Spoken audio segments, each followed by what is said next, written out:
আসসালামু আলাইকুম এভরিওয়ান, কেমন আছেন? আরেকটা রেসিপি নিয়ে হাজির হয়ে গেলাম। আশা করছি রেসিপিটি ভালো লাগবে। আসলে অনেকেরই পছন্দ এই ইলিশ মাছ। এই পছন্দের ইলিশ মাছ দিয়ে আমি একটা দারুণ রেসিপি আপনাদের সাথে শেয়ার করব। আর আজকের রেসিপি হচ্ছে ইলিশ মাছের মালাইকারি। অনেকেই খেয়েছেন, আর যারা খাননি তারা অবশ্যই এই ইলিশ মাছের মালাইকারিটা একবার হলেও ট্রাই করবেন। এই রেসিপিটা অসম্ভব মজাদার একটা রেসিপি। যারা খেয়েছেন তারা তো অবশ্যই জানেন, আর যারা খাননি অবশ্যই ট্রাই করে আমার কমেন্ট বক্সে জানিয়ে দিবেন কেমন লেগেছে। তো চলুন দেখে নেই ইলিশ মাছের মালাইকারি বানাতে কি কি লাগছে। আমি এখানে বড় সাইজের 3 পিস ইলিশ মাছ নিয়েছি। ইলিশ মাছগুলো আমি ভালোভাবে ধুয়ে নিয়েছি। চুলায় একটা প্যান বসিয়ে দিয়ে এখানে আমি 1/3 কাপ সরিষার তেল ইউজ করেছি। আর এখানে আমি বড় সাইজের একটা পেঁয়াজ আর 4 থেকে 5টা কাঁচামরিচ দিয়ে ভালোভাবে ব্লেন্ড করে নিয়েছি।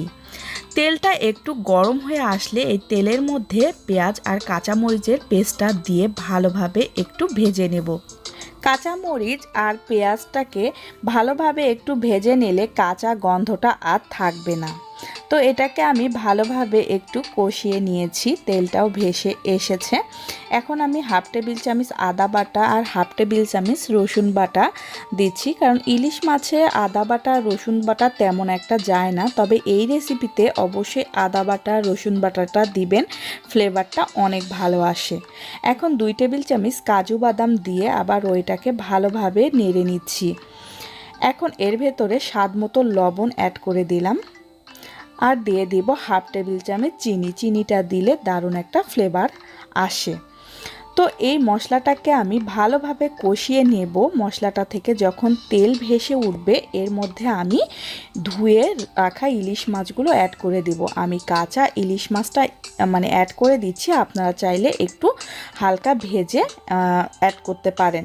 তবে এই রেসিপিতে কাঁচা মাছটাই খেতে অসম্ভব মজা লাগে। আমি প্রেফার করি আপনারা কাঁচা মাছটা দিয়ে এই রেসিপিটা তৈরি করবেন। আর এই রেসিপিটা অসাধারণ, অনেক লোভনীয় একটা রেসিপি।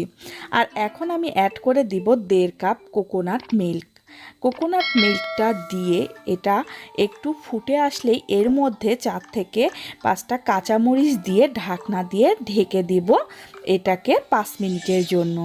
5 মিনিট পরে ঢাকনা খুলে আবারও মাছগুলোকে এপিঠ আর ওপিঠ উল্টিয়ে নেব। খুব সাবধানতার সাথে মাছগুলোকে উল্টে পাল্টে নিতে হবে। আমার চ্যানেলের রেসিপিগুলো যদি আপনাদের কাছে ভালো লাগে প্লিজ আমার চ্যানেলটি সাবস্ক্রাইব করে পাশে থাকা বেল আইকনটিতে প্রেস করে রাখবেন, যাতে ভিডিও আপলোড দেওয়ার সাথে সাথে আপনাদের কাছে নোটিফিকেশান চলে যায়। এই তো মাছগুলোর তেলগুলো উপর দিক দিয়ে ভেসে উঠেছে। আমার রান্নাটা কমপ্লিট। আমি একটু সার্ভ করে আপনাদেরকে দেখিয়ে দিয়েছি। দেখেন কতটা লোভনীয় হয়েছে। তো ভালো থাকবেন। অন্য কোনো দিন অন্য কোনো রেসিপি নিয়ে আবার আপনাদের মাঝে হাজির হয়ে যাব। আজকের মতো বিদায় নিচ্ছি। আল্লাহ হাফেজ। আসসালামু আলাইকুম।